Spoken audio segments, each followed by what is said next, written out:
So, good morning, everybody. Welcome to our newest lecture of development of the technical year. As I told you, I want to start with a very dark news and a very difficult news to share with you. But I want to say this, for the intention of waking us all up and reminding us something. When I was studying economics, I remind you that I have a bachelor's in economics. So I did 6 years bachelor's. It was very long and it's a huge thing in Venezuela. And when I was doing the bachelor's of economics, the day of the beginning of the course, just imagine when you started the course and you went to the university and you were arriving to the doors of the university for the first time to start the school. In that place, I met a person. Her name is Elizabeth Mata, and we started talking, and it turns out that we were neighbors. Like we were living exactly 2 doors, some homes away from each other. I was in Caracas. I was not living in a building. I was living in a house. So our houses were in the same street, and we're like, oh shit, it's so cool. And from that moment onwards, we started a super close friendships. Elizabeth and I studied all the career together, and we're super close to each other. And eventually, I introduced her to one of my best friends, to Miguel, and they started a huge relationship, Elizabeth and Miguel. And Elizabeth, yesterday, was walking in the streets of Indonesia where she lives, and a car ran over her and killed her. She's the mother of a child and a husband and a wife. So Elizabeth was one of the most beautiful people I ever met. I'm sorry to tell you such a dark note, but there's a reason why I'm doing this.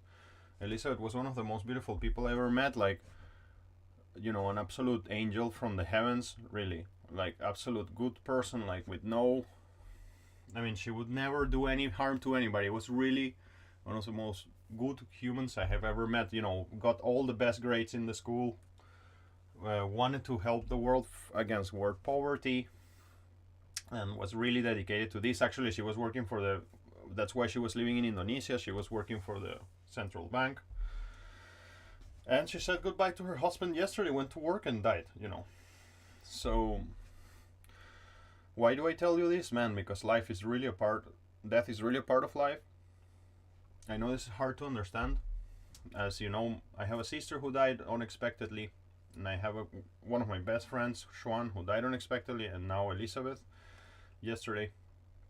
And for me, every time this happens, it's an opportunity to remind myself of how beautiful and how profound and how incredible this life is, and how fast it can go. And man, if you love somebody, man, just tell it to them right away. Never keep this to yourself. We really never know where we go. I'm sorry for this moment, and also I was online, and it's just it was a bit of a train wreck for me the last 24 hours. So I open up to you to tell you that, man, if you love somebody, just tell it to them right away. Don't keep this to you. Never. And also, if you are angry with them, I remember when my sister died, the thing that hurt me the most was to think, man, whatever she didn't say to somebody, it went to the grave, And it's my role in your life to sort of be like a older friend. And I don't consider myself like a master or a teacher. I just hey, I have a lot of experience in my craft, and I can discuss this with you. But I also have a bit of a older age, and I have lived some shit, and I just want to share this experience with you because it's painful, and because you're my friends, and I want to tell why I'm so direct, number one, and number two, because I want you to know that I love you a lot, all of you. And I really mean it. I really mean this not from the position of a guy who is just running a course that you paid for. I don't give a fuck about anything of this. I care about your investment. a lot care about your investment, but I just don't give a fuck about the formalities of all of this. Like, the way I see it is like we're all members of the musical community, and music heals things. And if there's something that can help somebody heal in a situation like this, is music. So, anyways, I send you love to all of you and respect, and I find you all amazing people, and I'm really inspired to be in some microscopic way connected to your development. It's really like a blessing from God and from the universe that I received, and I don't take it lightly. So, yeah, I'm sorry for that, but it's how it is. It's so brutal and so aggressive. My condolences to you. It's so brutal and so unexpected and so out of nowhere that yeah, I mean, Keep up, bro. yeah, no, Keep up. and everything's gonna be fine, of course, for everybody. I'm not a person who falls apart when this happens. I think that death is like drinking a coffee. You know, it's just a part of life, literally. Like, we cannot stop this, and it's just a part of life, and we need to be mature enough to just carry on. You know, so yeah, I mean, this is how it is, and the reason why I wanted to share this with you is to show you how frequent this can be, and how unexpected it can be, and to remind you, like, hey, let's never forget, you know, that this life is holy, really. So, and I know maybe it's hard to move on after such a sad note, but I think it was the correct thing to do, to give a couple of words to Elizabeth, and I put her in your minds now. And even though you don't know who this person is and you have never met her, you know, the fact that I projected her existence outwards right now to you, it just expands her existence a bit further. You know, you will just hear that name and you will remember that somebody died in those circumstances yesterday, and that person was a mother, and you will understand that these tragedies are a part of life, and just by remembering that, in a way, you're extending her life. So all I can tell you about her is that this person was an angel, and that I'm very happy that I had the chance to experience a good group of years of my life with her as a friend, and in the end, what remains when somebody dies is just the memories and the love. And Carl Jung has a really cool thinking about how life after death looks, and he just thinks that after death humans cannot update themselves, but before death they can. So I'll explain you what idea means another day. But anyways, I'm ready to move on. Are you guys ready to move on? I'm sorry for such a deep uncomfortable conversation, but are you guys ready to move on to the lecture? Let's do this, bro. Let's do this, bro. Let's work it out. Yeah, no, it's gonna be great. It's gonna be great. Now, today is not really a recap lecture, but I want to start with what we've seen. It's really not a recap lecture. Just want to start with what we have seen so far about EQs, so I can move on. Okay. So, well, remember, there will be a quiz. I think that, I mean, I'm sorry, I've been keep pushing the date back of the quiz, but I really think the quiz is gonna be next week now, officially. So be alert, next week the quiz is gonna be in the school. For those of you who are online, the quiz will be available online, but it would be only, I mean, actually the quiz will be online, but the quiz will only be able to be done in the time of the lecture. So it's critically important that you're there. Quiz means that it's not a long thing. It's just like a couple of questions. You know, it will take 40 minutes maximum, and that's it. So in the next lecture, we will do a quiz and maybe hear some of your materials, and then from there we will move on to a new set of material completely.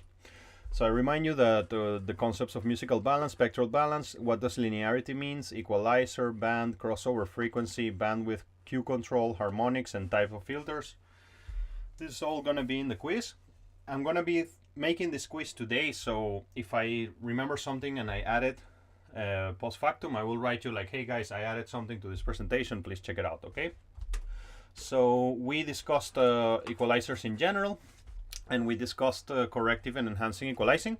Anybody remembers what corrective means? I asked these questions just to keep sure that the online lecture is a bit flowing, so just help me out. Like, we have corrective and enhancing. Somebody can tell me what that is?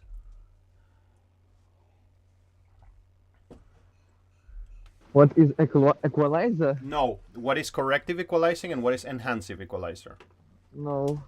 Okay. Anybody around here? Corrective equalizing is when you remove unwanted frequencies. Yeah. And enhancing if you're adding something Yes. to the sound. So of course, in general, we have shelves and bells. That's perfect, Sebastian. Spasiba. We have low shelf, bell curve, like and a high shelf in this case. Like I mean, we can have, and shelves can be transformed into a form. I mean, if you add just a slope to them, then they become like a low pass or a high pass. We discussed that these EQs down here are parametric too, just like like the ones that we call graphic equalizers, which they are not graphic equalizers. It's all a conspiracy, guys. It's all a conspiracy. So this guy is also parametric. We discussed it, and we discussed the Q factor of this guy. We're gonna see some I'm examples. sorry, maybe I Yeah. missed the class, but again about corrective and enhansive. So corrective is like about correcting one direct frequency, and enhansive is like adding frequency. Yes. Yeah, I mean, you said it 90% correct. Like the way to see it is like, hey, to correct is to cut, to enhance is to boost. Sometimes to correct is to boost. These concepts are kind of relative, you know. But yeah, I mean, in general, engineers, they call themselves a cutter or a booster. And I have had this conversation, like imagine, okay. I remember being in Cinelab having a cigarette with Alexander Perfilev, and he asked me like, so are you a cutter or a booster? And I was like, oh, and I knew the question right away what he meant, like, do you usually perform more cuts than boosts in EQs? And I'm a cutter. I'm famous in my circles to be a cutter. But it happens like that. I mean, I cut like that. I cut more frequencies than I boost. Anyways, so yeah, and we discussed like what are these parameters about, you know, and that's all cool. And we discussed the Q factor, how to calculate it. Dasha, by the way, Dasha helped me to clear out a question that I had, and I want to send special thanks to Dasha for this. Dasha helped me to clear out a question that I had, because when I was looking at the visual representation of EQs, I was absolutely stupid enough not to understand that. I'm opening Ableton here. I was so stupid not to understand something very obvious, you know, and I will tell it to you in a second.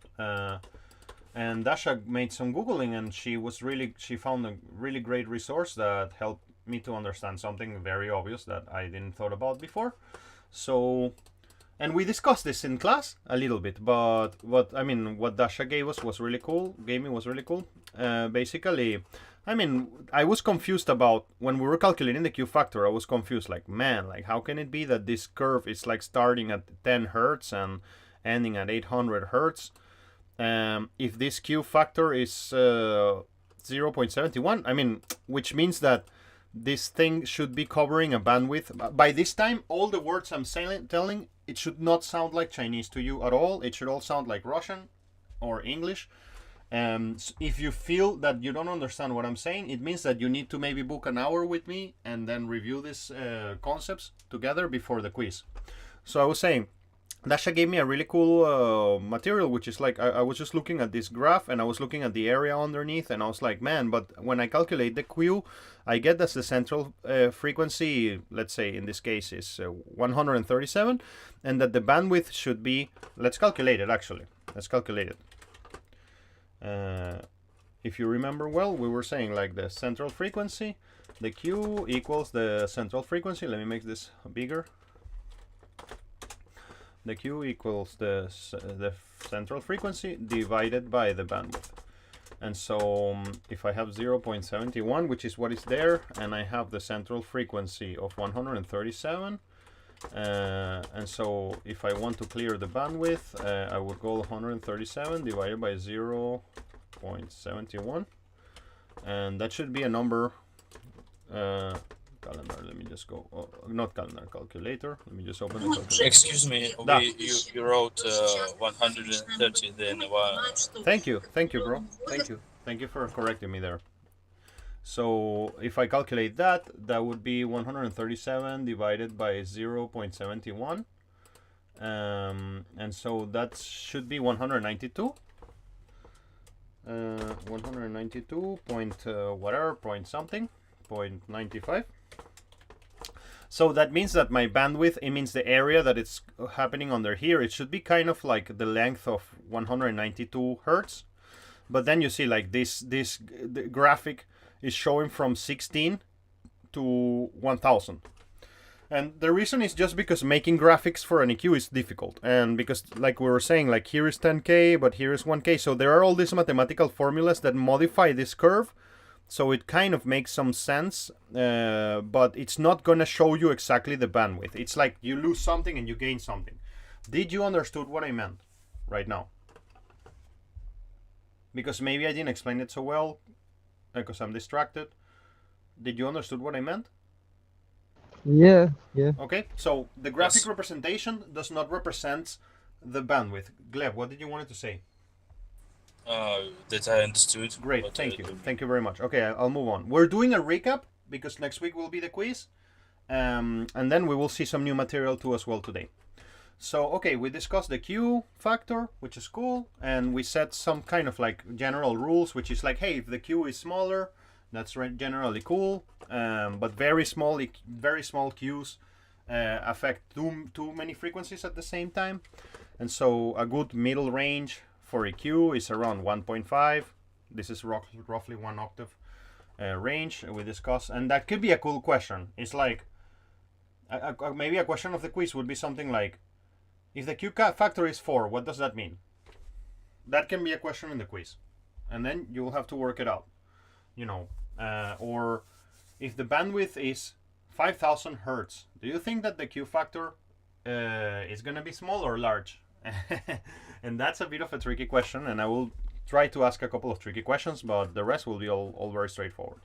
So so a good middle ground is around 1.5, and we discussed this, and like a reasonable range for Q is 1 and 4. We discussed this, and we discussed about that some consoles have semi-parametric EQs like this one, like the one in DTH, and then I gave you an exercise. As you see, the exercise became graded. So this exercise, I just want to kind of like get you engaged.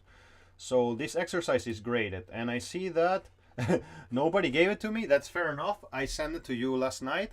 I put a week of what's the name of time like for you to make it. So maybe next week when we do the quiz, after that we will hear your examples and discuss them. So that's what I think we're gonna do. And so, okay, continuing with the flow that we had last week. Now I'm going to start talking about something really important. So if I can start getting your attention focused, we're still doing a bit of recap. I'm going to add here one concept. As the more I remember, I will add them. Passive EQs versus active EQs. And so we're down here. So, like we said a couple of minutes ago, we use equalization to enhance and to... Sorry, let's do this like this. Excuse me that I got confused there. So, like we said at the beginning, we use equalization to correct or to enhance. So I have here a list of things, like we try to restore sound, improves the frequency response, compensate for bad recordings, etc., or to make it sound better. I'm not going to repeat that, we discussed it. And I also told you that there are passive EQs and active EQs. Passive EQs work more on the principle of letting signals go through you and filtering those signals. The example that Sebastian gave us about gamma and alpha and beta radiation is great. You know, if you want to stop some radiation, you're going to need to put some metal in between you and the radiation to isolate you from the radiation. So you can see it like the frequencies of the radiation are getting filtered by different types of metals, right? So if I put like copper, then some frequency of that radiation is going to pass through, but if I put gold and maybe very thick layer of gold, whatever, it's not going to pass through. So passive EQs kind of exploit this capacity of metals to filter certain frequencies of electricity. So they have passive electronic components, they have very low noise levels, we discussed this, very pleasant sound. And active EQs, they have active electronic components, they kind of work by getting things out of phase, like we were discussing initially. So you see, it can create phasing when you're using them, because if they're not great and not super expensive, then you're gonna have this like phase cancellation situation, happening. So I feel I didn't set this slides properly, so I'm gonna kind of repeat myself.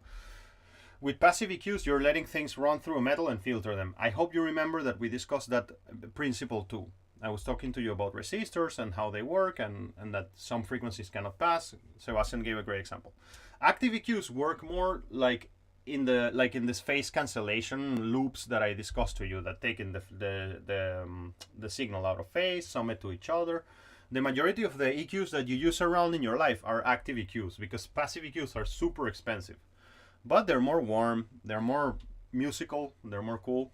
And active EQs are useful. Like Dasha asked a question yesterday, why didn't you use them?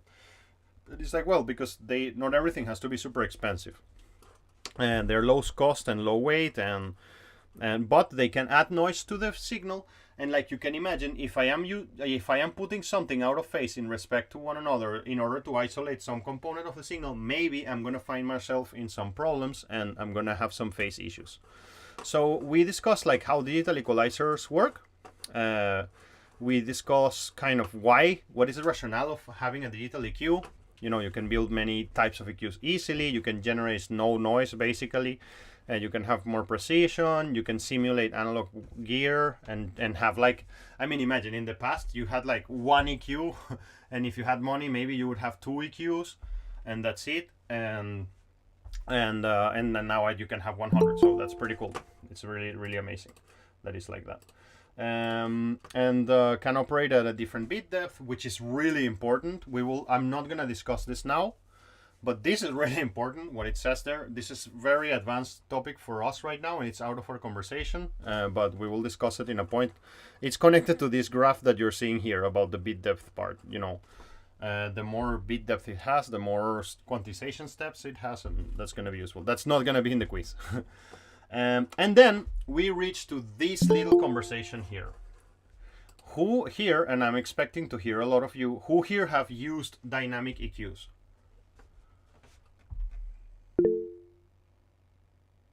So Gleb says yes. Is Gleb the only person who has used dynamic EQs? Like dynamic EQ is like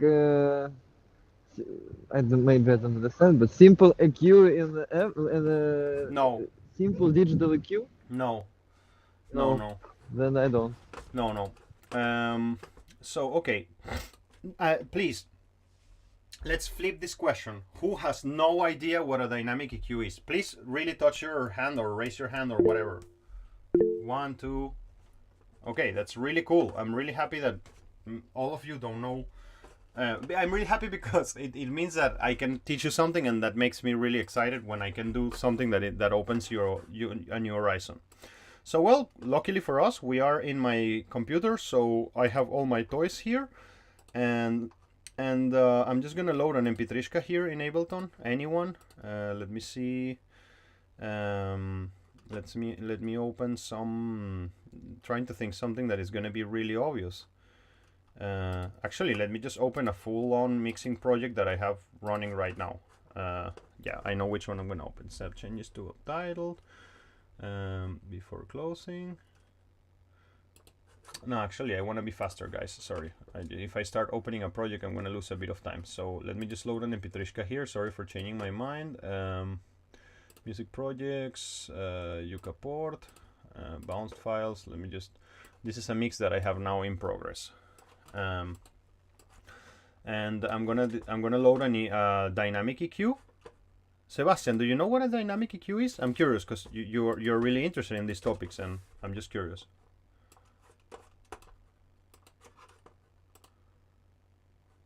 No Sebastian right now? Okay.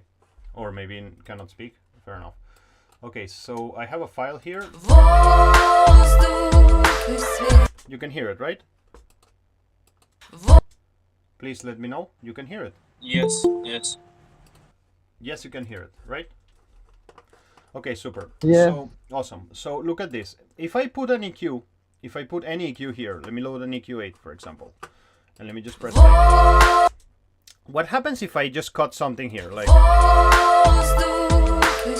so what's happening is that the amount of frequencies that are getting caught at this bandwidth and this Q and this frequency, the amount of cut that is happening is constant. Do you understand what I mean when I say that? This is really important that we first understand that and then we move on. It's constant. Do you know what I mean when I say that? Yes. Stable. It's stable, it's Right. constant. So the meaning of that is that it doesn't matter what the signal is doing here if the amount of, let's look at this in the visualizer.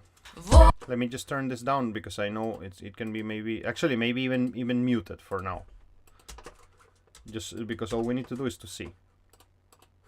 Like if I am making a cut here, this cut is at 48 hertz and is 7 decibels. So if I'm making a cut here, like if the signal, imagine that the signal is down here, I mean of gain, I'm talking about is super quiet, or the signal crosses this this borderline here and the signal is around here in terms of loudness, the amount of cut that the EQ is doing is the same. It's always the same. It will never change. It's not dynamic. It doesn't change. Like it doesn't matter how loud the signal is here, this EQ is always cutting 48 hertz. Wouldn't it be nice to have an EQ that it's not always cutting the same amount? Do you understand what I mean? The same range of frequency. Not range, but amount, gain. And so this EQ only can make like reduction of only this amount of frequency, yeah? Which EQ are you talking about? This one? About this one, yeah. Like This one? he can only reduce maybe down to 20 decibels. So I don't know, 10 that's decibels. kind of not what I mean. Look at this. If you can, I guess that you cannot see this number on your screen, but in here it says like 7.14. So this equalizer is, even if there is no signal running through it, it's always cutting 7.14 decibels on 45 hertz. Imagine an EQ that it's not always reducing 7.4 decibels, but it's kind of waiting for the signal to come, and depending on how hard the signal is, then it would perform a cut or not. Did you understood that? Yeah, and that's gonna be the dynamic EQ. That's a yeah. dynamic EQ. It's an EQ that it's kind of there waiting, and the EQ is like, what's the signal right now? Look, the I'm signal. very sorry. I just I was distracted a little bit. No worries. Can you repeat? I'm sorry. Very sorry. It's fine. Don't worry, Bratan. So a dynamic EQ, it's an EQ that it's looking at the signal, and then it's waiting, and it's looking at the signal for do something, and it's like, signal, I'm gonna be waiting, and when you cross this certain amount of volume, then I'm gonna get activated. If you don't cross this amount of volume, I'm not gonna get activated. So And so when you, for example, using classical digital equalizer, yeah, he will reduce the frequency without any limits of like Yeah. or how it's made. Like You- dynamic range is like working like automation, yeah. Like it's a it little bit has- like an automation, but it's more like I see it like this. Imagine that there is a club in Moscow, like a party club, you know, which is like only letting in Venezuelans, you know, because it's called the Venezuelan club. And so when I arrive to the door, Roman arrives to the door, and the doorman is like, "Are you Venezuelan?" No, you cannot enter. And then I arrive, and the guy's like, "Oh, Leo, ¿qué pasó? ¿Cómo está la vaina? Épale, yeah, let's go." And so Is there like any closeness between how it's called? Oh shit! I forgot this word. so actually, I have a an even second. One moment. yeah, I have an even better way of saying my metaphor. Imagine a club that only accepts Venezuelans who are 37 years old. So Roma arrives, and the doorman is like, "How old are you?" How old are you, Roma? 20. I am 20, and the guy's like, you already cannot enter, and you're not Venezuelan, so go to Propaganda. Alex Nikolaev there is partying, and you're like, okay, I'll go to Propaganda, bye. So and then I arrive, and the doorman is like, how old are you? 37. Are you Venezuelan? Yes. Okay, you can enter. And then another Venezuelan arrives, and he's like, how old are you? 32. Ah, sorry, you cannot enter. This thing can only accept Venezuelans who are 37 years old. So, привет, Dasha. So, imagine looking good there. Looking good. You're in a motorcycle or something. It looks like you're in a motorcycle. Ah, no, you're in a park. I see. You're in a child's park. Oh, that's a great place to see a lecture. So, back to this. A dynamic EQ is an equalizer that it's kind of looking at the signal and trying to see what frequency are you. You are 40 hertz. Ah, great, you're 40 hertz. Now, how loud are you? You are minus 7 decibels. And then the equalizer decides, okay, I will not do anything. I'm just going to be activated only under a certain specific situation. Let me show you how that looks like. If I show you how it looks like, you're going to see it more clearly. Anastasia, when we started this point, you said you don't know what a dynamic EQ is. Are you understanding a little bit what I'm saying, or is it not clear?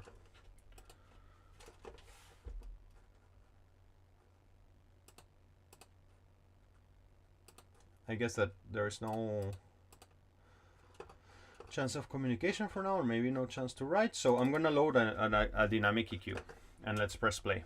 So you see in the dynamic, I told you in my equalizer that I was describing to you, which is the doorman, I was saying you have to be Venezuelan and 37 years old. So it means that there are two parameters that the doorman is looking at. Thank you, Anastasia. I read what you wrote.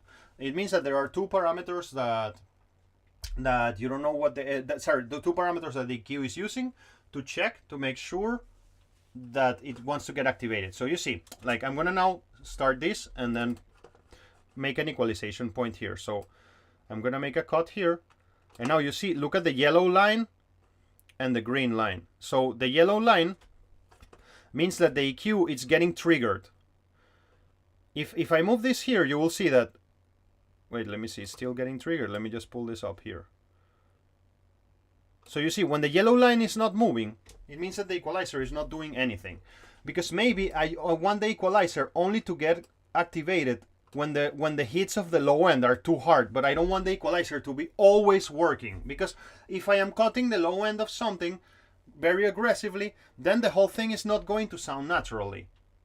But if I could have an EQ that adapts to whatever is happening, so what is this? What do I mean by Venezuelan and 37 years old? This equalizer is not looking at any other frequencies only other than whatever is around 60 hertz, and then it will only get activated when the threshold is crossed, similarly to a compressor. So there are similarities and differences between a multiband compressor and a dynamic equalizer. Do you all know what a multiband compressor is?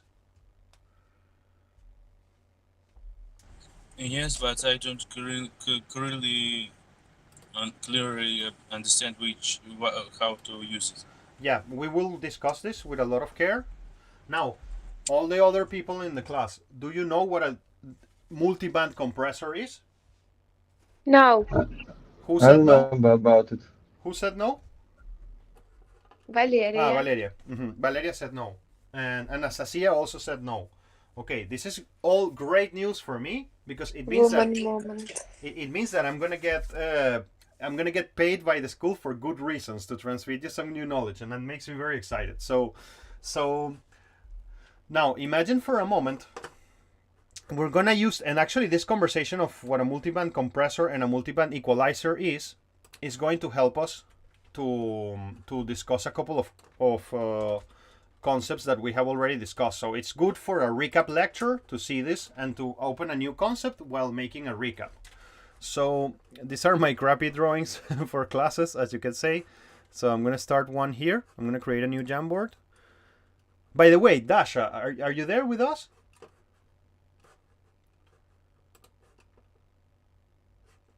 She left? Or are you there? Or maybe you cannot write?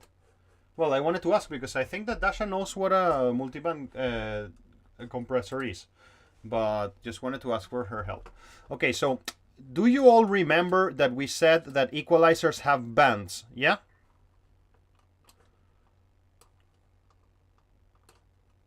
Yeah. Okay, so, okay, Sasha, what is a band then? Can you help me to describe that? Sasha was like, fuck, I shouldn't have said yeah. Yeah. Of course, I'm thinking I'm just kidding. about it right now. Band is like I don't know. It's a group of people who are grabbing some instruments and playing some music. It's a square that you wrote, that you painted. Exactly. Band 3. So try to describe it, Sasha. You can do it. I'm sure you can do it. A band is like a special участок, Okay. where you can use special settings for every. You're every already band? off. I don't You're know. already off. I was telling to Roma this, like, listen, bro. If your babushka is going to make some equalizer, you know, your babushka is going to have to buy certain set of components. So let's go here and write here in a text it like like in a little sticky. Let's call this chip. When I meant chip, I mean like chip, like computer chip, like chip for the low end. And then there's another chip for the mid range. And then there's another chip for the high end. Like control for every frequency. I don't even talking about control. I'm talking about like computer chip. Like I'm literally talking about this. Like, I mean, something okay. like this. I mean, like I'm talking about Gotcha, literally a gotcha. computer chip. So there, your Roma's babushka wants to make an equalizer, and so she goes and she buys a computer chip. Like I'm calling it computer chip, but I shouldn't. But anyway, she buys a chip that works the low end, or let's call it better. Let's use the correct word: circuit. She buys a circuit for the low end. She buys a circuit for the mid range, and she buys a circuit for the high end. So, and then she connects them all together. So this is the audio coming into the equalizer, and then there is a little device here that I'm gonna get the name wrong of it, but I'm gonna call it somehow. And it's called let me change the color of here. It's called the crossover filter.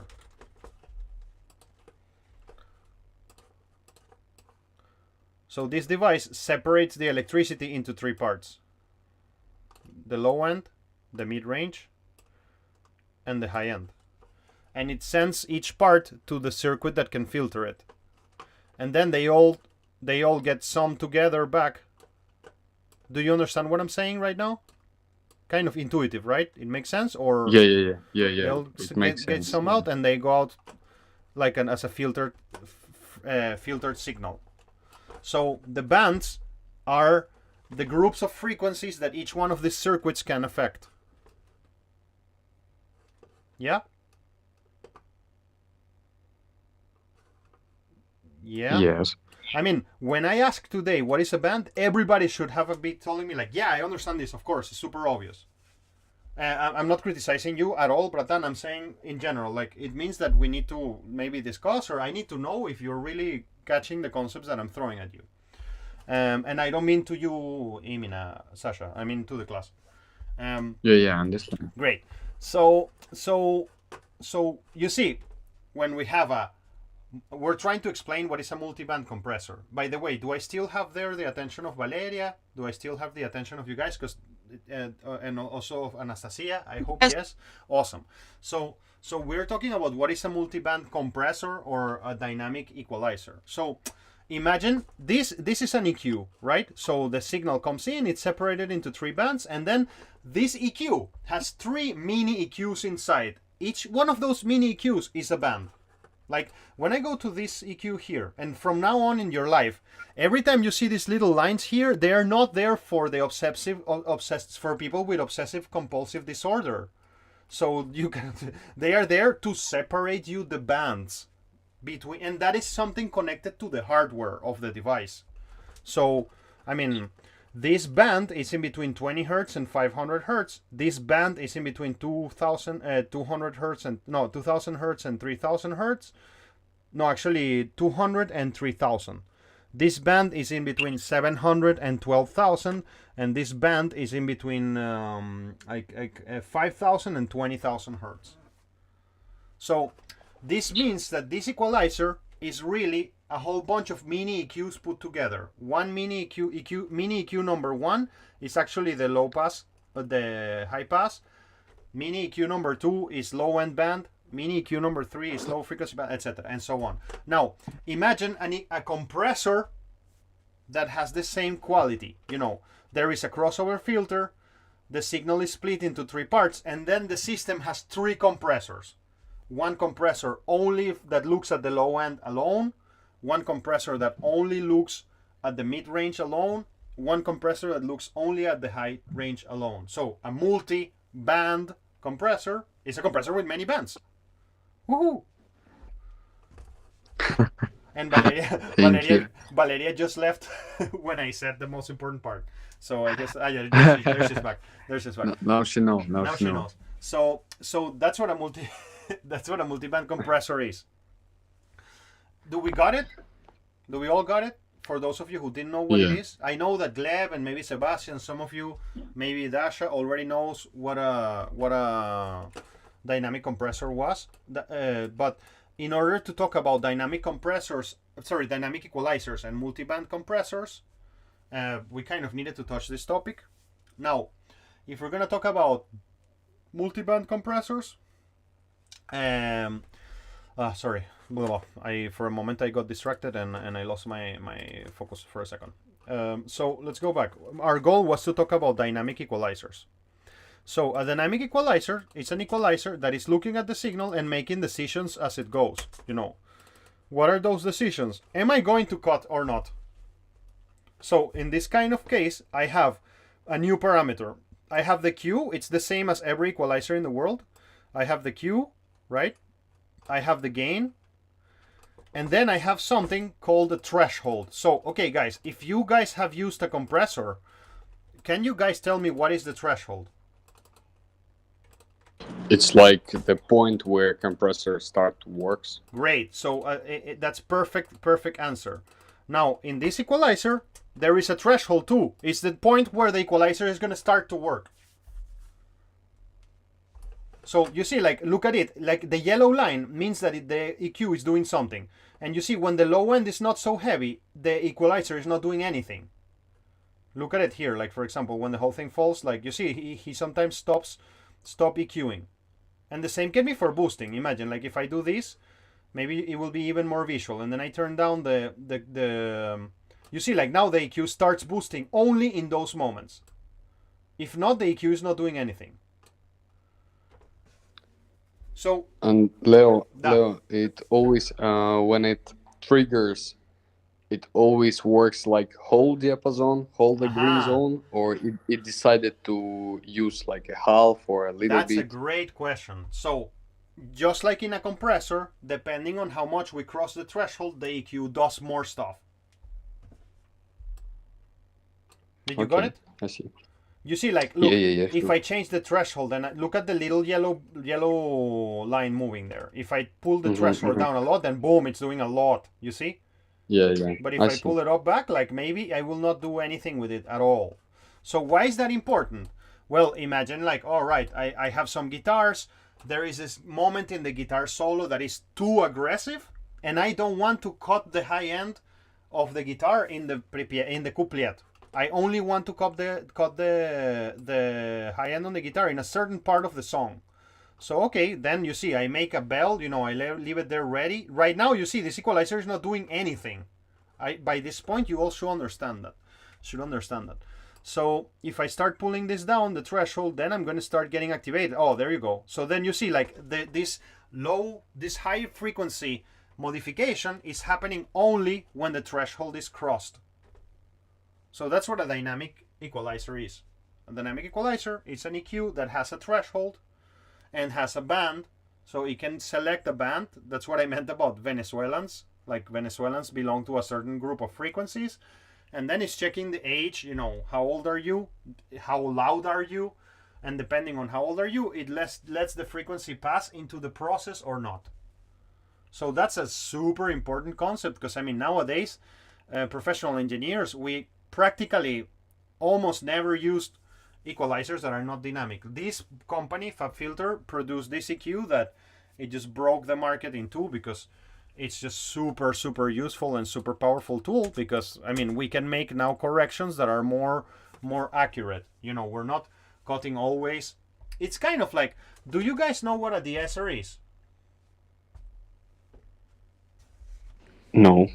Ah, you don't know what a de-esser is. Okay, and the rest? Anybody else knows what a de-esser is?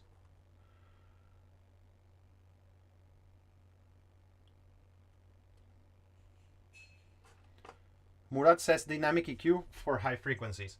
It's a compressor. It's really not a dynamic EQ. It's like a compressor that selects only certain frequencies to be compressed. So we turn down the volume, but it's like a dynamic EQ in a way. That's correct. But it's really more like a compressor, to be honest. A de-esser, please, can you tell me who doesn't knows what a de-esser is at all? Me. I guess me. Yeah. So, haven't you noticed that sometimes when you're singing into the microphone and you hear it, like the S, the letter S, are very strong when you compress? Has anybody noticed this? Yes. Yeah. Kind of. You say kind of. It means that you're not 100% sure. You said kind of there. Yeah. Okay. And what about Roman, for example, and Valeria? Like, have you noticed that when you sing, the S's are very aggressive? No, I don't know. Yeah. When you have so much reverb, you don't hear any S, any concrete sound. And Valeria said what? I heard you, Roman. And Valeria said what? I said yes, I know about it. Yeah. So there is a device called a de-esser that is designed to reduce the amount of S's, like literally. And it's like Murat said, it's a little bit like a very specific compressor that is looking to a certain range of the spectrum and then cutting it. What I wanted to say is, like, imagine a de-esser working in all the frequencies. It will just like be reducing the level of something when it shouldn't be reduced, because it should be acting only when the S's are pronounced. But because you don't know exactly what a de-esser is so strongly, it's not such a good example. If you would know, you will get it like right away, like, I see the point. So I'm going to use another example. You use dynamic EQs because you don't want to be affecting the spectral balance of the signal constantly. Because why should you do that? Like, why should you just be cutting the high end all the time? Sometimes it's needed, but in many cases, you just need to do it when and only when something is excessive.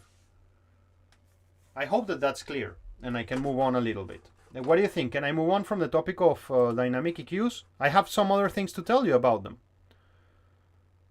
Yeah, of course we can move on. Okay, now look, there will be a little bit, I'm going to repeat some of the things that I said, but with the slides now, because I think that you get the principle now. And by the way, Anastasia, did you got it kind of? Are you okay with this explanation? You wrote Yeah, I got okay, it kind amazing. Okay, now I'm going to repeat kind of what I said, but with the slides. Look, parametric equalization. So what is a dynamic EQ? It's a parametric equalizer with the dynamic control of compression, like, or expansion. Parametric equalizers are linear. So what it means that, like, the equalizers that don't have a threshold, they are always applying the same amount of reduction. That's what it means, linear. They treat the incoming audio continuously. Filter chords or boosts are static and will not change. Dynamics equalizers are non-linear processors. Cuts and boosts respond to the incoming audio that passes at set threshold level. This dynamic movement adapts to the music. So, for example, if I'm singing from this distance of the mic, and I put a let me actually even show. That's gonna be awesome if I do it like that. Wait, let me actually I can do it really easily. It's just to demonstrate an example. Imagine that you have Timothy or whatever rapping. I'm trying to choose like a whatever rapper like any rapper, famous rapper, whatever. So choose the one that you want. Wait, and I'm going to here put a dynamic EQ. I'm that rapper right now. hey. Okay, you see, like, that's the spectrum of my voice. Hey. And look, if I get really close to my mic, hey, like now there is this like peak there. Hey, yo, gotta bada. You see, like, and then I got close and that peak existed there. So imagine that I just want to cut something when it's a problem, not when it's not a problem. If it's not a problem, why do I want to change it? Like, so I can, you see, like, look at the EQ. It's not doing anything at this type of moment. So I'm kind of like the singer and I'm like, yeah, yo, everything is cool, yo. And then I'm going to get close to this mic, yo. And then it's going to get like, and then it starts getting activated because I'm just like kind of exaggerating those frequencies by getting closer to the mic. So that's why you want to have a dynamic EQ. So the EQ gets activated only when it's needed. Because if, imagine that I would be cutting my voice all the time. Imagine that I'd be cutting my voice all the time with, I mean, now I'm cutting all the time. You see the yellow line. So even when this frequency is not excessive, the EQ is going to perform a cut. And that's going to harm the signal. It's just going to make it sound unnatural. Yeah, so by this point, this should be super clear. Great. If it's not, just say it. So dynamic equalizers are not linear. They cuts and boosts respond to the incoming signal. Set when it passes a threshold level. This dynamic movement adapts to the music. Why you use them? Well, because sometimes you want the signal to be unaffected during a part of the song. And in a dynamic EQ, the signal gets cut or boosted only after a threshold is crossed. Roma, is this clear to you, Bradan? About dynamic EQ? Yes. Yeah, everything is clear. Everything is clear now. Okay. There is a question here, which is, I'm not going to discuss this with you because today is the first time that some of you got the concept of what is a dynamic EQ versus a multiband compressor. Remember this slide here, this guy, same but different. That's something that they say a lot in Southeast Asia and in Thailand. You know, it's like really funny thing. It's just like, is that an iPhone? No, it's same but different. You know, when you're buying like a pirated phone or something, maybe that's something that the seller could tell you. It's same but different. So what is a dynamic EQ? What is the difference between a dynamic EQ and a multiband compressor? We will discuss that later, really. When we go more into compression and stuff, we will come back to this slide and discuss it. Now, I have a really fascinating question to ask. Not question to ask, but kind of like a little point to go in this lecture. Do I still, well, I hope that I still have your attention there and that you're still with me. I'm telling you, giving online lectures is super difficult. It's super hard. Like, I hate to give fucking online lectures, really. Like, it's just, you feel like you're in a vacuum. But anyways, thank you. Thank you so much for those of you who answer. So, does it matter which EQs to use? I mean, and I'm talking not hardware. I'm talking about software. I'm talking actually about software. Does it matter which EQs to use? So, that's a really interesting thing. So, I mean, my question is that I'm asking, like, if I take FabFilter Pro Q3 and I take the Ableton Live Equalizer, will they do the same to the signal? Are they producing the same effect? Does it matter which digital EQ you use? And so, obviously, Reddit has asked this question already. So let's read this question. Does the particular EQ plugin you use really matter? This has been a point of confusion for me. I simply use Purity, this EQ, but I heard that its EQ isn't great. I'm wondering if I change the plugin, will the quality change? Is it something more than just the audio, the graphic interface for the user? Or if there is something to talk about the plugin that doesn't cost, boost sounds as effectively as other plugins. Do you understand the question, right? It's like, Yeah. I have plugin A, plugin B. Why do I have plugin A, plugin B if they are doing the same? Are they doing the same? This is all mathematics. And well, I mean, some guys, you have it here, some guys went to a couple of EQs and just made the exact same cuts, you know, and the exact same movements, you know. So you have here Studio EQ, EQ8. You have Pro Q, it's the one I just showed you, and Q8. And he made, or she made, an analysis of what happens when you use them. I mean, we're not going to be able to interpret this graph so good right now on the speed of the lecture. You have them here and you can come. Now I'm going to tell you. These guys were cutting 9 dB at 1 kilohertz with a Q of 2. So in the case of the Q8, it's called 20 because they have a different scale on the Q. It happens sometimes. So you may not notice anything significantly different between this graph, but what you can kind of see, especially with the Q8, is that the Q value is different. A 9 dB of reduction at the cutoff is not necessary in the same in each EQ. So basically, if you analyze this closer, you will see, like, look at this, for example, it's a bit more open than this one. It's a bit more steep. And here it's very noticeable. The Q8 is a little bit more steep. So how the relationship between the central frequency and the Q is, it can vary a little bit between EQs. And that produces different sounds, obviously. Do you understand what I mean now? So even digital EQ have differences. Of course, even digital EQs have differences because of how they are and designed. in why this difference is happening? Because they are like having different different engines of program or what? Yeah, different code, and what Different code. that answers the question why there is a difference, but then the question of what the difference is. Do you remember when we were watching high pass filters and low pass filters? I was telling you about decibels of reduction per octave. You remember that? Yeah, I remember. Great. So depending on how the Q is angled, you know, it will reduce more decibels per octave than others. So that's a great point, you know, and this is what engineers, what we call the slope is, like these curves, you know, like how angled they are. Like they're So gonna in case every like digital code can make a different slope. yes, exactly, Yeah. exactly. So exactly. in this You got it. situation, because AQ8 have a like different code, it made a slope a little bit sharper. Yes, Yeah, exactly. And that obviously is going to be a more, I'm going to use the word that we use in sound engineering, a more chirurgical. It's going to be more precise. So it's like when we have like analog equalizers, we also Yeah. talk about that they can add some analog color to the sound. Yes. So and this is also, you can talk about digital equalizer, Yeah. that he Yeah, can correct. add some special digital sound. Well- Every equalizer have some kind of digital special color. You have part what you said is true and part what you said is not correct. I want to correct you a bit so you can hold it more closely. So how these angles are and how the slopes are will affect what the EQ is doing, for sure. But I would not so far like to call that analog coloring or something analog to analog coloring. That is just the signature of the EQ. You know, that EQ affects the frequencies in a certain way.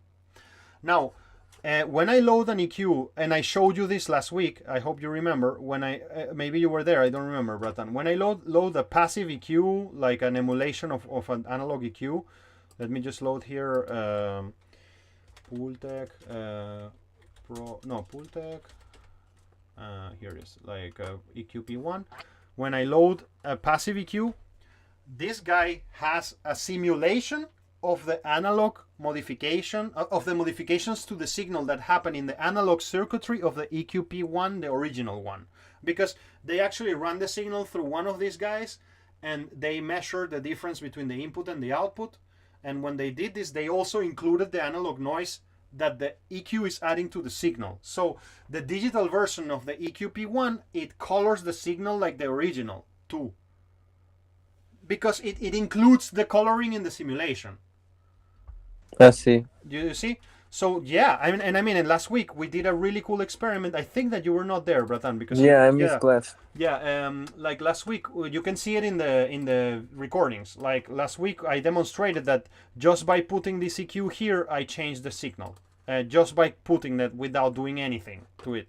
Just by putting it there, I changed the signal. We demonstrated this. I recommend you to go to the previous lecture and watch it. Okay. Because I don't want to waste time on repeating that experiment. So, okay, back to our conversation. So, yeah, different EQs affect a little bit. This is something that, in the world of audio engineering and music production, there are mega geeks of plugins and audio equipment, and they are really great people, and I really love them. I am not a mega geek. I'm kind of like, give me an EQ, whatever, I'll just work with it, you know. I just don't care so much. I know that there are differences. I know that this is super scientific, and I love that scientific path. But I'm an artist. I don't give a fuck about this. I just want to make art, you know, whatever, how it is. Like if it's gonna be with some little pedal parametric equalizer, I don't care. But by the way, yesterday, like you see on the channel, I posted like a little list of all the plugins that I use, and this is what you see there. It's practically all the plugins I use. Like if you have all those plugins, and it's not a lot, if you see that list, that's all I use, kind of. I know that there are differences between them, but I just don't care so much. I just got used to one and I work with it, and that's it. So, moral of the story is like different EQs give you different results. However, these differences are very little in the case of digital EQs. So, the last little point I wanted to talk to you about, I love this GIF because that's why I'm laughing, but the last little point I wanted to talk to you about is just like, I wanted to show you some EQs that are really cool. The reason why I want to show them to you is because I want to explain you a couple of things about how they work, number one. And number two, because maybe when you're researching and maybe in the future you want to buy some plugins or something, and maybe this can help you to make those choices. So maybe that could be cool. So, does EQs, look, this is really cool. There is this question here. Does EQs have their own sound? Can you describe the Neve sound? Please, at this stage, I imagine that all of you know when I say the word Neve, you know what I'm talking about, right?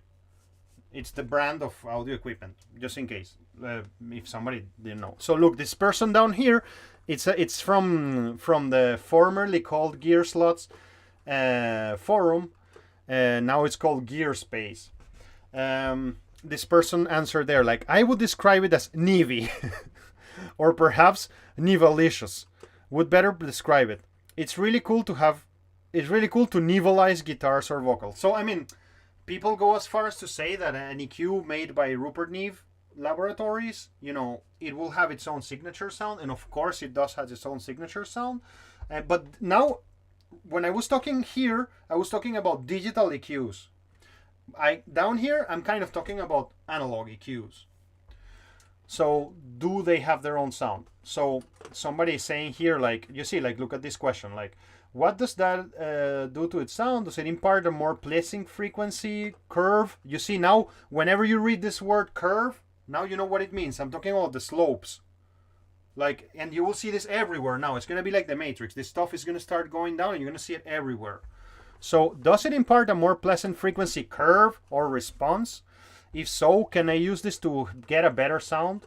And look, this is an answer.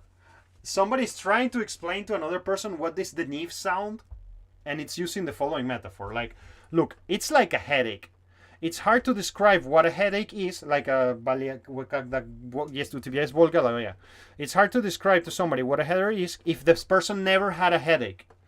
But the words rich and substance come to mind. If you're interested in any piece of gear, try to go to some place that it has it and hear it for yourself. A Neve-like, so something that sounds like a Neve equipment, it implies a comparison that's with something that is not Neve-like. So you just have to go there and listen to various things. So, for example, have you ever played a Gibson Stratocaster and a Gibson Les Paul and a Fender Stratocaster? Roma says yes. Anybody else? Have you touched this guitar in your life? Yes.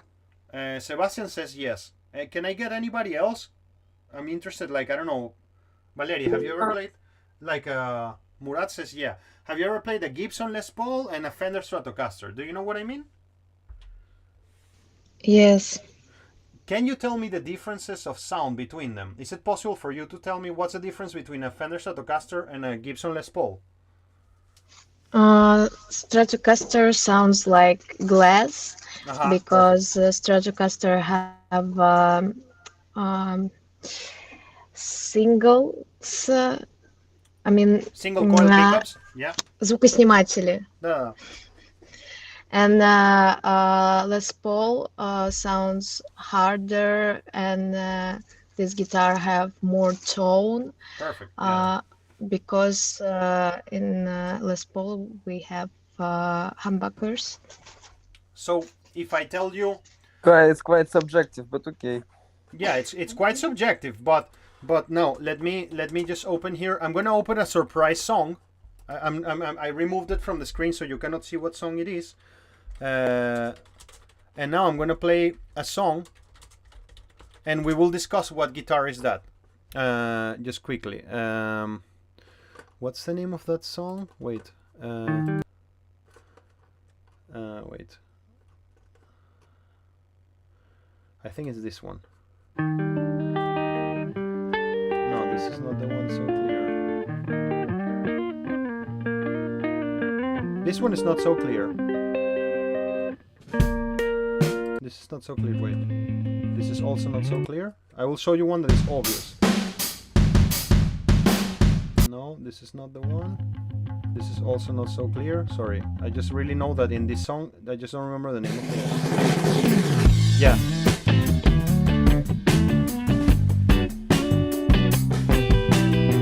Is that a Gibson Les Paul or a Fender Stratocaster? Or you cannot tell? I'm gonna play it again.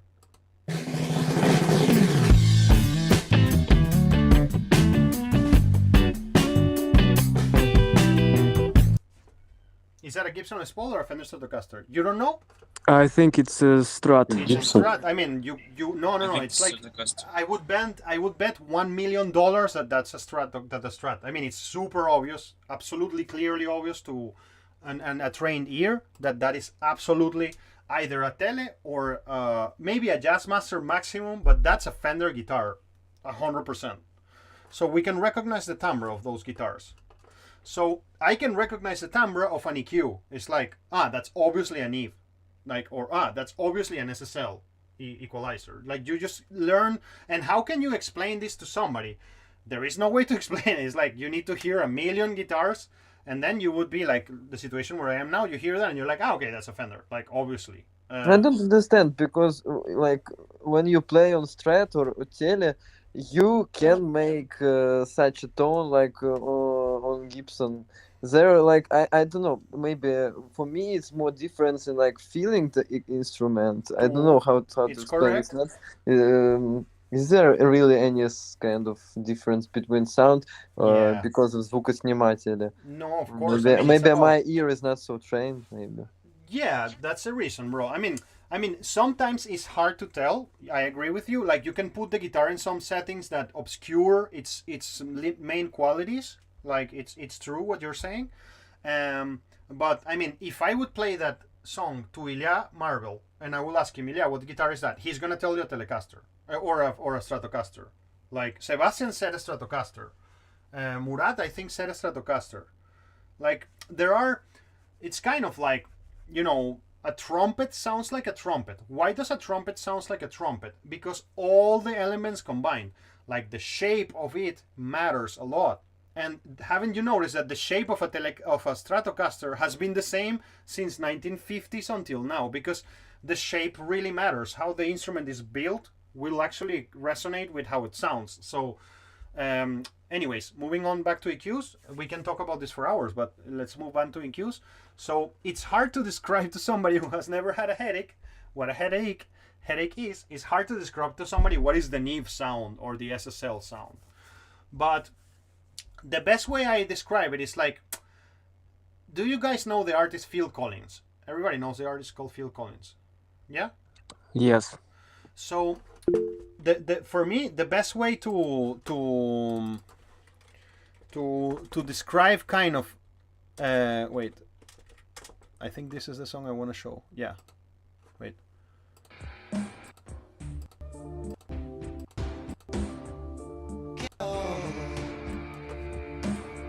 So here's Phil Collins. Wait.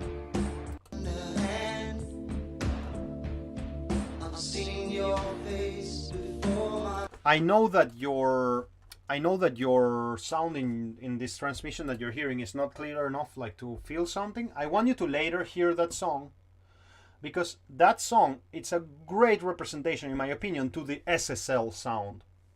Like, that's not a Neve sound. When you hear something like a Foo Fighters record, or I don't know, like something more, maybe Kanye West vocals or something like that, you know, this thing sounds closer to wood than to plastic, or closer to rock than to plastic, if we would make it visually. You know, I know that's very abstract to say, but the SSL sound, it's more like transparent, clean. It doesn't want to affect the signal. It wants to be objective sound. The Neve sound doesn't want to be an objective sound. The Neve sound is like putting your cojones on the table, you know. So this goes to the level of, this goes to such a fundamental philosophical level that obviously the sound you will kind of tend to go for, it's very close to your personality. So you will see how I am personally, you know, in the sense that I'm very direct. I just say things right on the spot, you know. I don't want to be like some sort of clean figure. I want to be some sort of like a bit of a little cool, controlled mess, you know. So I'm obviously a Neve guy. I'm not an Tell SSL me guy. your equalizer and I will tell you who I am. Exactly. Tell me your equalizer, I'll tell you who you are. So that being said, you know, we're going to discuss a whole bunch of equalizers here, just a couple, and that's going to be the end of the lecture when we finish that. But you already understand that an Neve and an SSL, it's like a Stratocaster and a Telecaster. And we really use them thinking like that, you know. And we really go for them and use them thinking like that. So have any of you used, I'm not talking about the hardware ones, I'm talking about the plugin ones. Have you ever used equalizers like this that are not visually graphic, but are more like this? Gleb says yes. Is Gleb the only one? It's really, I mean, I really care to know if Gleb is the only one.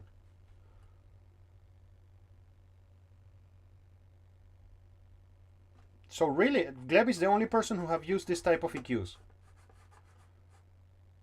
Okay? Murat also. Murat has, you wrote had them, which means that it means that you have them and never use them, or you have used them, but but I didn't pirated them. So you have seen them around, but you haven't used them very much, right?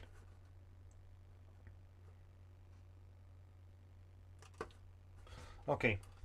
Got it. He used it on the trial period on something. In this case, I am going to open a session here on Pro Tools to show you something really cool. I'm going to actually open this session from Slidi by Yukaport that I've been mixing lately. And I want to show you something about these EQs and why they're great and why I want to invite you to start flirting with them and getting engaged with them.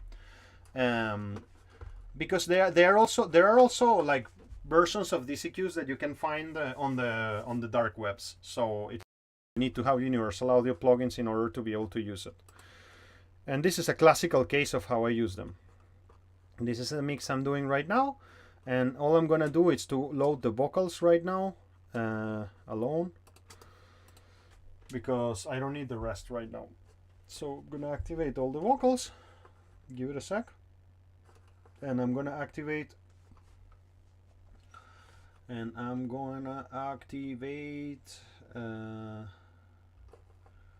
just give it a sec. So Vox lead, wait, acoustic, yeah, here's the Vox lead. So you will see something I do absolutely super typical when I get home recordings. I'm going to recommend, dear friends, that for this part of the lecture, for the end of the lecture, my recommendation would be that you guys jump to YouTube. I just put the link there. If we all jump to YouTube, then I'm going to mute my mic here so I don't get you confused. I recommend that we jump to YouTube. We're not going to close this at all. Please leave it open. But I'm going to mute my mic here so we go to YouTube, because in YouTube we're going to be able to hear a lot better what I'm doing. So I'm going to mute my mic here, and I will reply to you when you write me in the comments on YouTube to confirm that you're there. When I see everybody there, I will continue the lecture.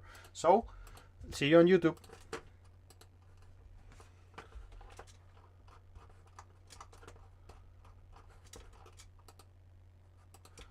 Where's the chat?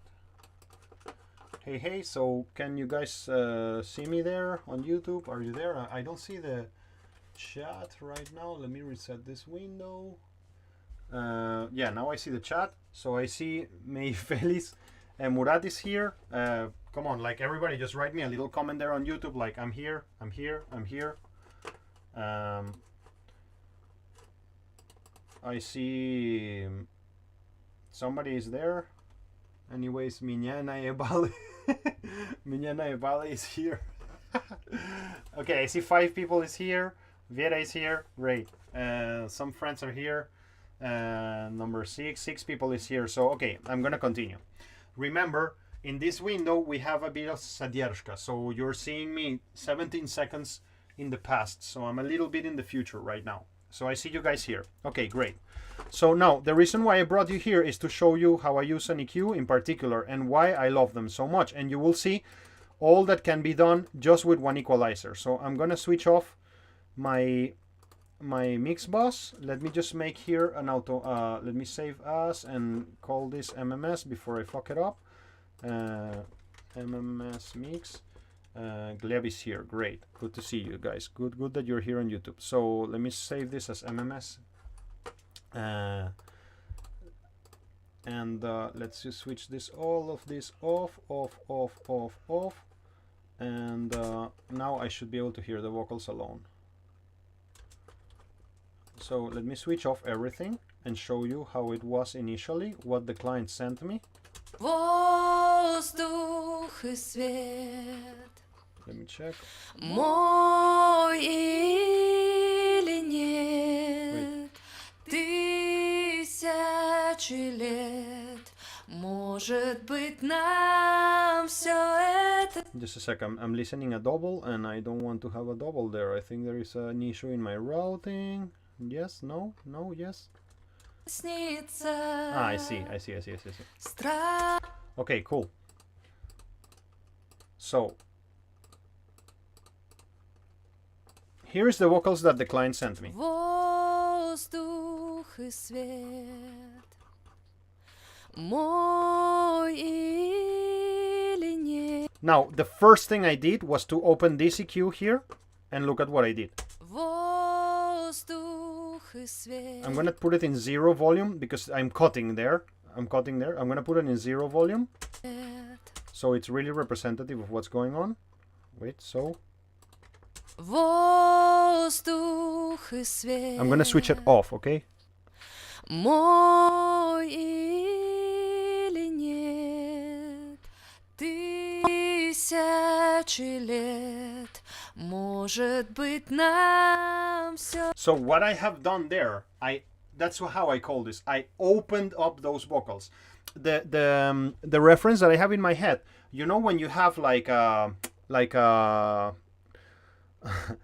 I don't know how to express it. It's like, you know, when you cut an orange and you take the peel that covers the orange, the cover, the kujuru, how to say it in Russian?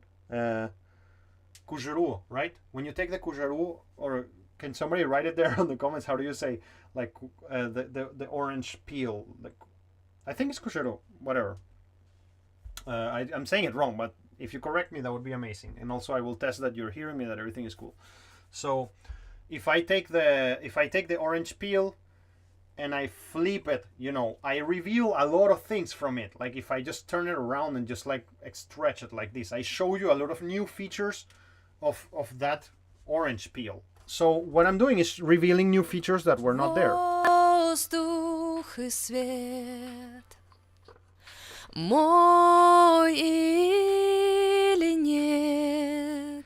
Тысячи лет. Now, if you have a good developed ear, you would realize that what I did to those vocals is really wonderful. You know, like. Встретимся ли? And all I did, I mean, all I'm doing here is using the Neve sound, which I know very well. This is a Rupert Neve Designs 1073. Rupert Neve 1073 equalizer. And all I did was to boost 3200 hertz, and that's all. Now, the reason why I made you all come to YouTube right now is so you can hear what's happening, and so we can have a conversation about these numbers. You see 35, 60, 110, 210. This one is like 360, 700, 1600, 3200, 4800, 7800. So these EQs, they have fixed values. You see, like when you're using this EQ, you can control or select which one of these frequencies you're going to use, but you don't have the possibility to choose any of them. When you move this little dial here, you're going to be affecting 360 hertz or 700 hertz or 1600 hertz or 3200. When you're down here, if you're moving this dial around, like you can affect 35 hertz or 60 or 120 or 220, and that's all. That's all what that band can do. And in here, you don't even have a control of frequency. This thing it's a shelf, it's in one set frequency, and then when you move that, it's going to change that value. So what else can you do with this EQ? Well, you can also change the gain, because it's a preamp as well. It's a preamp and an EQ at the same time. So let's see. Now the EQ is on, and you can hear what it's doing. Встретимся ли на другой стороне реки мы? So I'm revealing a lot of new factors, and you see, I hope that for my dream is that you hear this and you react like, wow, that's a huge change. Can somebody write me in the comments there, is that a huge change or not? I'm gonna play it again. This is off. Встретимся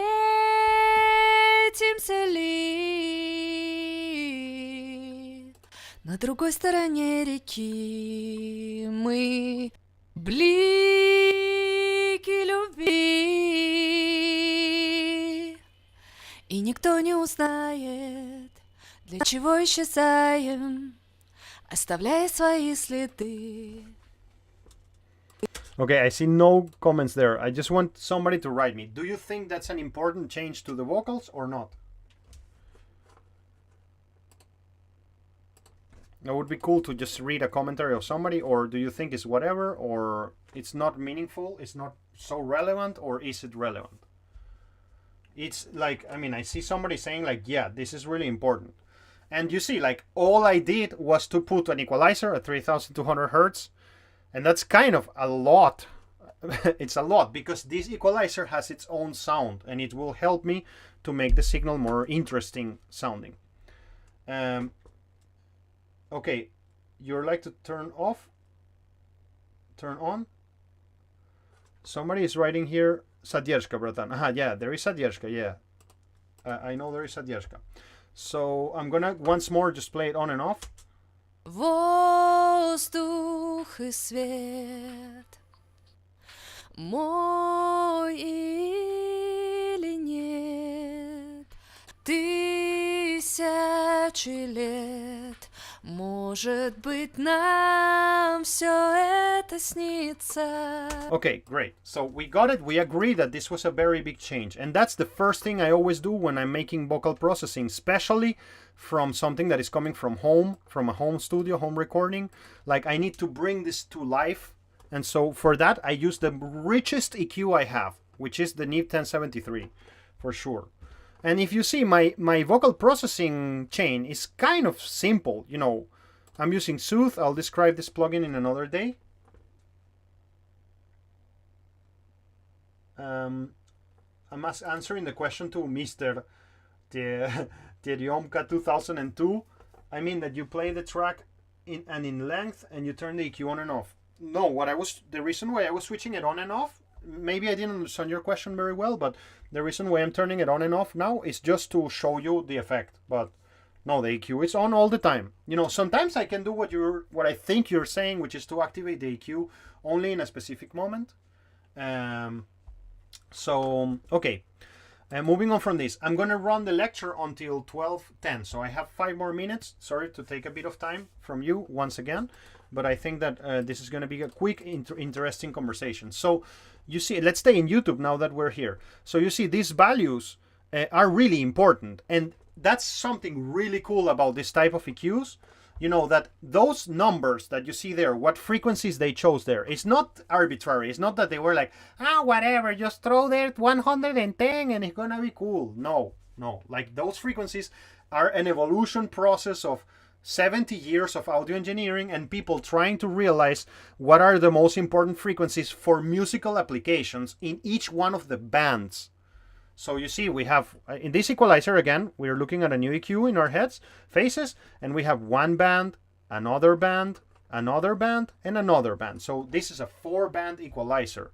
What is the first band doing? It's a high-pass filter, which is cutting low end at 50, 60, 160, or 300.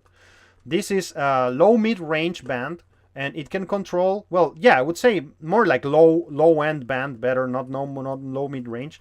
And it can control in between 35, 60, 110, and 220. And this is a mid-range band. It can control in between 360 and 7,000 hertz. And this is a high-end band, doesn't give me the capacity to change the frequency. So when you go to my slide and you compare those, let me just bring my slide back, and you compare those equalizers that I'm kind of showing you there. I just lost my slide. 1 second, sorry for that. Too many things open at the same time. Just a moment, I'll get it back. Where are you, slides? Maybe I closed them. Oh, wait, let me just open another one quickly, and that's it. Here it is. Types of filters and EQs. So when you open this, when you open my slides again, and you go down here, and you now see this legendary EQs, you see that we have an E1073. That's the one that we were just watching. You see 50, 80, 160, 300, 35, 60, 110, 220, the same frequencies. Now, there is another one called the Neve 1066. So you see, now look, 45, and here was 50. 70, and here was 80. 160 remains. So they change a bit the values. They have 35, 60, 100, 220. And then you see, like, this one was, the mid-range here starts in 700 hertz, but the high end, and it ends also in 7 kilohertz, and the high, in this case, both of them is 12K. So those values sometimes change, and that also gives each EQ a different flavor. You see? That should be obvious at this point. So then we have, for example, an API equalizer, the 550A. So I'm going to open it here quickly because I have it. So let me go here and just write in my search here, 550A. So here's the 550A. So the 550A, again, and now my whole dream as your friend, as your older friend who is helping you enter to this world of creating music professionally, is that every time you see gear, you're like, okay, it's all the same. And then you know how to move instantaneously around it. So what do we have here? We have a blue pod that can help me to select the frequency. 400, 300, 200, 150. And then what am I going to do with that frequency? Okay, great. So what else do I have? I have a low pass and a high pass down here. And then I have mid-range. So what's up in the mid-range? 5K, 3K, 1.5, 800, 400. You know, I'm going to boost 400. I do like that. And this guy, they change in design because, like I was saying about Romas Babushka making EQs, they change in design. And so these guys bought different electronic components and they made a different EQ. So this EQ can choose frequencies in the high end, 15, 12, 10, 7, 5. And then I can just choose them and modify them. And that's how an API is going to look like an API 550, you know. Then there is an A and a B.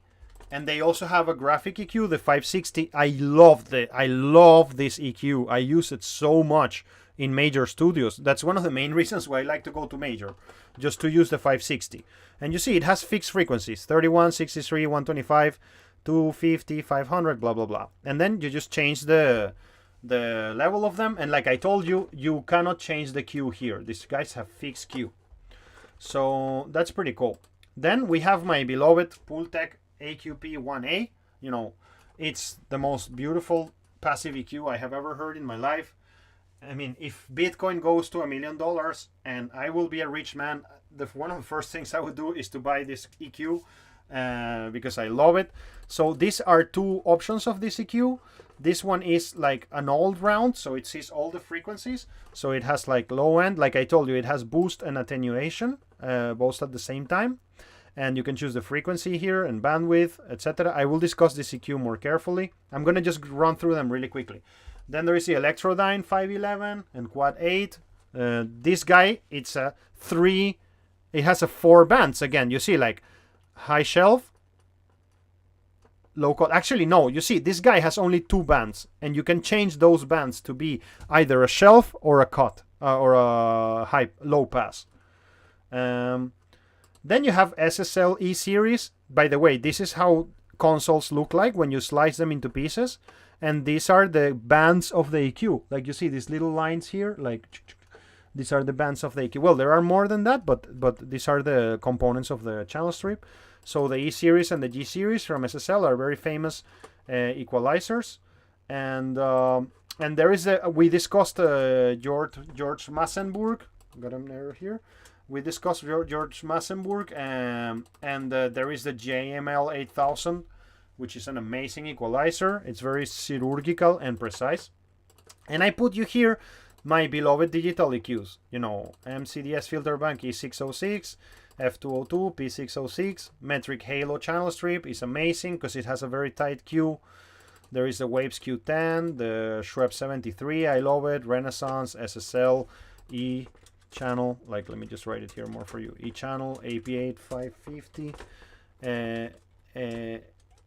like the VEQ, it's amazing. It's on Waves. It's a Neve type of EQ. And then there is the HEQ2, it's really cool. From Universal Audio, I love Cambridge EQ, the Pultec EQP1, the Neve 1073, of course. Helios, Harrison, Neve 31102, Trident, they're really cool. And from Sound Toys, there is a Filter Freak. It's a really weird EQ. And from Fab Filters, the Pro Q3. So let's go back to Google Meet. And I'm going to switch on the microphone on Google Meet so we can say goodbye to each other and stop the lecture. Thank you for having come to YouTube to me. And let's go back. So, yeah. Sebastian, I mute the mic because I was in YouTube. Yeah. So I guess I read your message late, so... no, I think that you missed the part when we went to YouTube, Sebastian. Sorry. Like, that's why maybe you're not so in the loop. Are you here with me, guys? Come, tell me when you're back in Google Meet. I'm now in Google Meet. I'm not talking anymore in YouTube. I know that maybe you're still there because there is Adierska. Roman is back here. Hello, hello. Hello, hello. So, yeah, the point of coming back to Google Meet was just to say goodbye. The point of this lecture was to sort of like show you these differences between EQs and to demonstrate something about them. And what I really care is that you now know that these numbers are your friend. You know, this is a great EQ for people who doesn't know so much how to EQ, because you can just go there and say like, hey, I don't know what I should fix in the low end, but Rupert Neve is proposing me to fix 80, 60, 100. It's a really cool suggestion that Rupert Neve is giving to you. What frequencies you should manipulate when you use these EQs. For us, it's a bit hard because we're not used to this non-visual, you know, scheme. But when you get used to it, it's wonderful, and you can do what I did to those vocals in a second. Like, it was just like a split of a second, and I had those vocals running like that, and it was sounding amazing. So I know you have a very small break now. You have another lecture. I'm sorry to keep you. I let you go. Thank you. So you just, like, when you was on YouTube, you just turn it on and even doesn't change any bands, or you change some bands? No. It was just like. So. Thank you, Valeria. I read your message. Thank you. No, it was Bratan. I just was bypassing it, so it was just like, Sebastian, thanks, man. Thanks for asking me for attendance, bro. It's so important. Oh, and, yeah. Yeah, it's so important, and I always forget it, and I'm terrible at this. Please help me to remind me. Thank you very much. Thanks, Valeria. I'm happy that you like this lecture. I feel with renewed energies in these days, so... I hope I can give you more than before. I hope I have the capacity to give you more than before. Wait. So, pasishemos. Just a second. So let me see here. Компьютерная композиция, мастерство, техники звука, развитие технического слуха. So we are in lecture 7. I missed a couple of days, or in lecture 8 actually. I missed several. So I'm not gonna count this for посещаемость, the previous ones. Yeah, I mean, it's just not gonna be in the statistics, so it doesn't make a big difference. So Sasha was here. I think Alexandra, I saw her around. Alexander Bantsev, I didn't see them. If you have seen it, let me know. Yeah, Alexandra is there. Alexander Bantsev, I haven't seen it. If you have seen him, let me know. Murat was here. Beta was here. Slava, I didn't see him. If I'm wrong, correct me. Sebastian was here. Timofey, I didn't see him. Maybe there was a lot of people together there in the school. Let me know. Pavel, I didn't see him too. Alisa, I didn't see her. Roman was here. Liana, I haven't seen you. By the way, let me just